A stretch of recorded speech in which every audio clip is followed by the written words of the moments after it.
마음 건강을 평소에 어떻게 관리하면 좋을지. 관리를 잘하려면 우선은 내가 지금 상태가 괜찮은지 안 괜찮은지를 알아야 되잖아요. 그쵸. 저희 또 제목이 내 마음 괜찮음인데 진짜 괜찮음인지 아닌지를 괜찮음인지 괜찮음인지 네. 네, 잘 살려주셔서 감사합니다. 연기가 딸려요. 그거를 좀 알려드리고 싶어요. 구분하는 법. 이거 근데 굉장히 중요한 것 같아요. 네. 사실 그 내 마음이랑 내 정신이 과연 건강한 건지 아닌지 이게 제대로 파악하는 게 너무 중요한 일인 것 같거든요. 네, 이게 심리라는 거는 이제 저는 정신과 의사인데 다른 과랑 딱 제일 다른 게 바로 그 점인 것 같아요. 다른 과는 뭐 내과는 피 검사하거나 여러 가지 검사할 수 있고, 맞아요. 다른 뭐 수술하는 과도 뭐 CT, MRI, 엑스레이 다 찍으면은 어느 부위가 문제가 있고 건강하지 않은지가 나오는데 심리라는 거는 그런 게 아니죠. 대체 어디가 아픈 건지 네. 알 수가 없으니까. 알 수가 없으니까. 물론 뭐 병원에 가면은 설문조사 같은 거, 설문지 같은 걸 우선 작성하기도 하고 하는데 참고만 할 뿐이고. 그렇다고 해서 또 이제 면담이 중요하긴 하지만 하는 말만 듣고 다 고지고대로 판단하진 또 않거든요. 그렇다고 뭐 대충 감으로 찍는 것도 아니고 어떻게 이 사람의 심리적인 건강을 의사들이 판단하는지를 알려드리고 싶은데 그 이유는 스스로의 마음을 또 잘 돌보시라고 알려드리고 싶어요. 저는 또 마음이 건강하지 않은 게 그 알기가 쉽지 않은 게 그건 것 같아요. 뭐 몸이 아프면은 전조 증상이라고 할까요? 뭔가 나타나는데 네. 마음은 알 수가 없잖아요. 네. 어느 순간 알고 보니까 마음의 상처가 너무 깊어졌다거나. 그렇죠. 이미 많이 진행되고 힘들어진 다음에서야 내가 원래 하던 거를 못할 지경에 이르러서야 이제 돌아보게 되는 게 많아서. 그제서야 병원 찾으시는 분들도 많으시고. 그러니까요. 미리미리 좀 관리를 잘 하기 위해서는 약간의 미세한 변화들도 잘 감지하는 게 중요한 것 같아서 그 얘기를 좀 드리고 싶어요. 그러면은 마음이 건강한지 아닌지 어떻게 알 수 있을까요? 세 가지로 사람의 마음 건강을 보거든요. 세 가지요. 네, 레지던트 때부터 계속 정신과에서는 매번 상담 때마다 사람을 볼 때마다 그냥 아무 생각 없이 대하는 게 아니라 이 세 가지 축을 가지고 사람을 잘 보거든요. 이게 계속 훈련이 되어 있어요. 그 세 가지가 뭔지를 알려드릴 텐데 네. 우선은 이제 쉽게 좀 한번 청취자분들도 생각을 해보면 좋을 것 같아요. 내가 스트레스 받거나 많이 힘든 상황에서 어떤 점들이 나한테 변화가 있는지 생각해보면은 뭐 혹시 뭐 어떤 게 떠오르세요? 뭐가 바뀌나? 내가 괜찮을 때랑 안 괜찮을 때랑. 글쎄요. 저는 마음이 좀 힘들 때면 우울해지는 것 같아요. 그렇죠. 그리고 좀 이렇게 감정 기복이 요동친다고 해야 되나? 예. 계속 우울하고 슬프고 짜증도 나고 뭐 그랬던 것 같아요. 네, 그렇죠. 그 감정에 대한 변화가 있죠. 네. 그것도 세 가지 축 중에서 하나예요. 근데 이 감정이라는 거는 어떻게 보면은 사람이 살면서 희노애락이나 뭐 다양한 감정을 그 상황에 맞춰서 경험하는 거는 어떻게 보면 자연스럽거든요. 그렇죠. 하루에도 12번씩 전 감정이 변하는데요. 그래요? 좀 많이 변하네요. 지금은 좀 화가 나네요. 선생님. 마지막이라고 하니까. 네, 사실은 12번 이상이죠. 네. 매 시간마다 변화되는 거고 뭐 상담을 하는 와중에도 또 계속 바뀌는 거를 또 경험을 해요. 근데 이 감정이라는 게 변화되는 것 자체가 문제가 아니라 사람은 누구나 다양한 감정을 느끼는 거고 뭐 우울하거나 뭐 불안한 것 자체가 문제가 아니라 이 감정의 정도가 너무 큰 거예요. 그러니까 뭐 예를 들면 어떤 식으로 바뀐다는 거죠? 예를 들면 뭐 짜증이 날 수 있죠. 근데 짜증이 나는 정도가 아니라 막 못 견디게 짜증이 나서 막 화를 내거나 아니면 뭘 던지거나 막 이런 정도로 막 정도가 격하게 반응이 나오고 우울한 것도 역시 뭐 좀 슬프거나 우울할 수 있지만 이게 너무 깔아앉아서 한없이 내려가는 느낌이 들 수도 있고. 극단적인 생각이 들 정도면 문제가 있는 네, 거죠? 그것도 그거는 이제 생각의 변화인데 이것도 또 하나의 축이에요. 이따가 조금 더 설명드리고 싶은데 우선은 감정 얘기를 하고 있는 건데 감정이 이렇게 정도가 크게 변하고 또 아까 말씀하셨다시피 이 기복이 너무 왔다 갔다 하는 거고 그다음에 더 중요한 거는 이런 감정의 정도, 심한 정도와 이 기복 때문에 내가 영향을 많이 받는 거예요. 내가 평상시에 하는 뭐 일이나 직장인 분들은 일, 또 수험생, 학생분들은 공부, 또는 뭐 일반 가정에서 지내는 분들은 가족과의 관계, 또는 뭐 또 친구과의 관계, 이런 관계들도 그렇고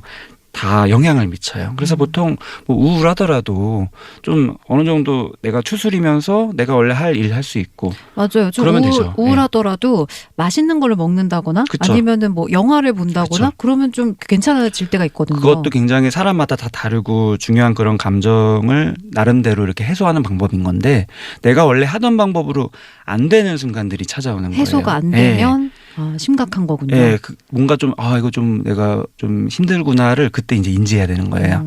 그 감정의 변화가 하나 있다라는 네. 걸 우선 말씀드렸습니다. 그러면 심리적으로 건강하지 않을 때 바뀌는 세 가지 중에 하나가 감정이었고 예. 또 아까 그 생각 살짝 말씀하셨잖아요. 예. 생각도 역시 딱 말씀하셨다시피 부정적으로 바뀌죠. 보통은 생각이 어느 쪽으로 바뀌냐면 크게 나눠서 이제 두 가지 방향인데 말씀하신 대로 방향성이 이제 좋고 나쁘고로 치면은 나쁜 쪽, 긍정 부정으로 치면 부정적인 쪽으로 계속 가요.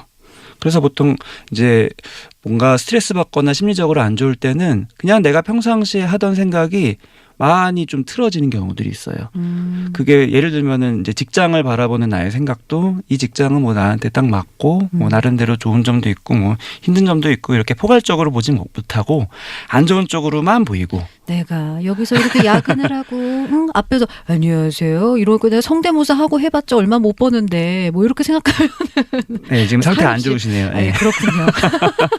그다음에 일도 그렇고 직장도 그렇고 그다음에 주변에서 만나는 사람도 네. 각 사람이 다 내가 이제 주변에서 만나는 사람들이 뭐 좋은 점도 있고 뭐 아쉬운 점도 있고 이렇게 포괄적으로 접근할 수가 있는 건데 이 사람에 대한 안 좋은 쪽으로만 많이 느껴지고 인식되고 그런 것도 있겠군요. 네.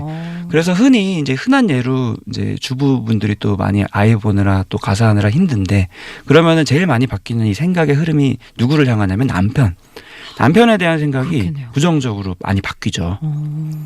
그래서 뭐 육아 뭐 산후 우울증이라든지 아니면 육아 스트레스 같은 것들이 그런 식으로 발현이 될 수가 있겠네요. 그런 식으로 서로 악순환되는 거예요. 왜냐하면 생각이 부정적으로 가니까 감정에 또 영향을 미쳐요. 아까 말씀드린 감정은 더 짜증나고 더 화나고 더 우울해지고 그러면은 또 그게 생각에 영향을 미쳐서 더 나쁜 쪽으로 생각되고 이렇게 계속 생각이 부정적으로 가는 방향이 하나가 또 있고 네. 그 다음에 또 한 가지는 또 편협하게 이렇게 다양하게 생각을 못하고 좀 되게 협소하게 생각을 하는 거예요. 그거의 끝이 이제 삶을 마감하고 싶고 뭔가 왜냐하면 삶을 마감하는 것도 다 이유가 있어요. 내가 지금 상황이 이렇고 이걸 내가 해결할 수가 없고 모든 생각을 경우의 수를 다 짜져봐도 방법이 없다. 네. 그냥 하나 남은 유일한 방법은 그냥 삶을 리셋하는 것밖에 없다라는 식으로 그런 흘러가요. 생각하시면 안 되는데. 당연히 뭐 그거는 의지로 하는 게 아니라서 뭐 그런 생각하지 마세요 이런 얘기 해봤자 그것도 안 되는 도움이 거죠. 안 되죠.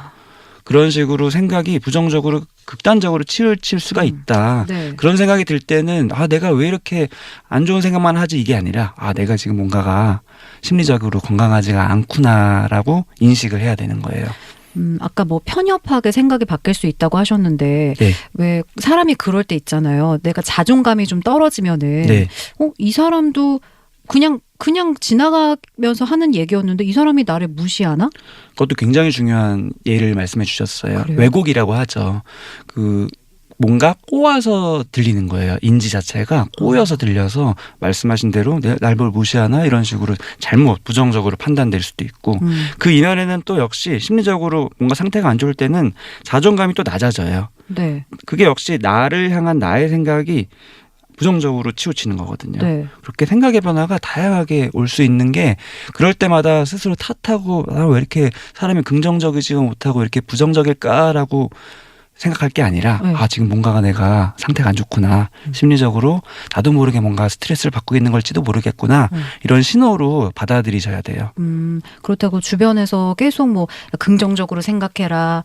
뭐 좀 더 이렇게 사람이 밝게 해야지 이렇게 더 하면 안 된다는 거죠. 그렇죠. 그리고 역시 부모님들도 마찬가지로 자식들을 대할 때 특히 이제 사춘기 때 많이 그렇죠.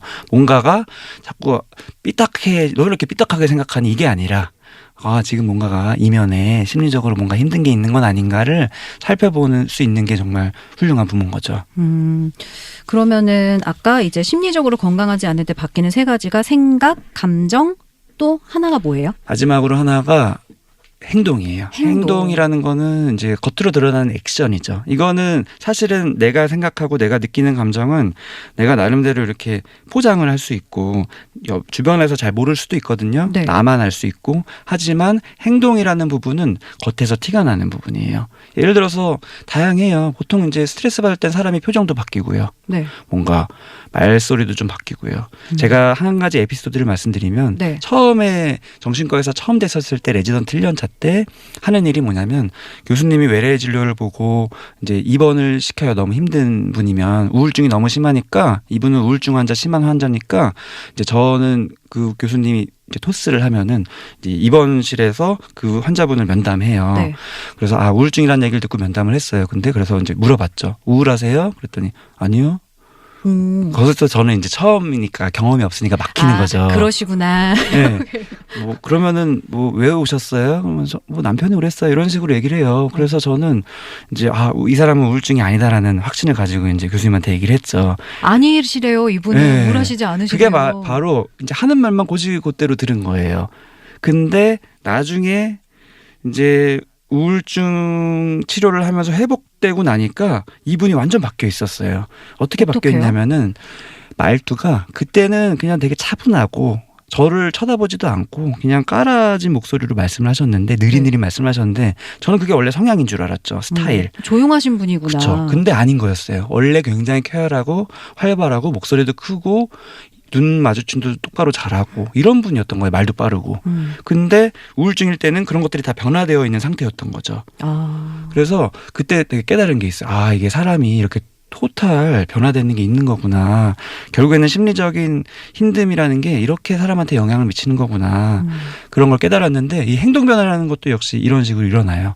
그래서 역시나 보통 이제 직장인분들은 내가 원래 하는 일에 영향을 미쳐요. 그래서 내가 원래 일을 할 때 일이 느려지기도 해요. 타자를 쳐도 타자가 느려지고 뭔가 책을 봐도 책이 느려지고 프레젠테이션을 해도 말소리가 느려지고 또 앉아있는 자세도 뭔가 이렇게 딱 열심히 이런 자세가 아니라 네. 뭔가 축 늘어져 있거나 이런 식으로 다운된 행동을 하기도 하고요.